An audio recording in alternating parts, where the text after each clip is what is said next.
Hello everyone, আসসালামু আলাইকুম। গতকালকে আপনারা দেখতে পাচ্ছেন কিভাবে হোয়াটসঅ্যাপে নাম্বার সেভ না করে এই মেসেজ করা যায়। তো আজকের ভিডিও হলো কিভাবে হোয়াটসঅ্যাপে স্ক্রিন শেয়ার করবেন।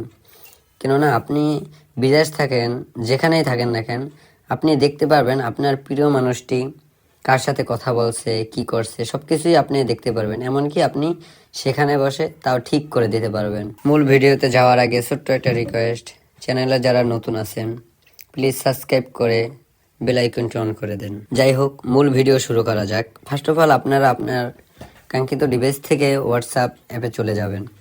সেখান থেকে আপনি যার কাছে কল করবেন অথবা আপনার প্রিয়জনকে কল করবেন, যাকে কল করবেন তার আইডির উপর ট্যাপ করবেন। তারপর সেখান থেকে ভিডিও কলে ট্যাপ করবেন। ভিডিও কলে ট্যাপ করার পরে কল লেখা আসবে, সেখানে ট্যাপ করবেন। সেখানে থেকে আপনার বরাবরের মতো কলটা চলে যাবে। তারপর আপনি সেখান থেকে থ্রি ডটে ক্লিক করে শেয়ার স্ক্রিন দেখতে পারবেন। সেখান থেকে সেখান থেকে আপনি স্টার্ট নাওতে ক্লিক করবেন। তারপর দেখতে পারবেন আপনার স্ক্রিন শেয়ার হয়ে গেছে। তারপর আপনি তাকে বলবেন মেসেজ যাইতে। তারপর ওই মেসেজ আপনি আপনার ফোন থেকেও দেখতে পাবেন।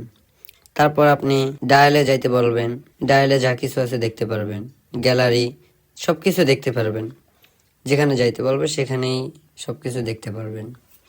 এই হলো আজকের ভিডিওটি যদি আপনার বিন্দুমাত্র উপকারে আসে, আশা করি আমাদের চ্যানেলটি সাবস্ক্রাইব করতে ভুলবেন না। আবার দেখা হবে নতুন কোনো ভিডিওতে। সবাই ভালো থাকেন, সুস্থ থাকেন। আল্লাহ হাফেজ।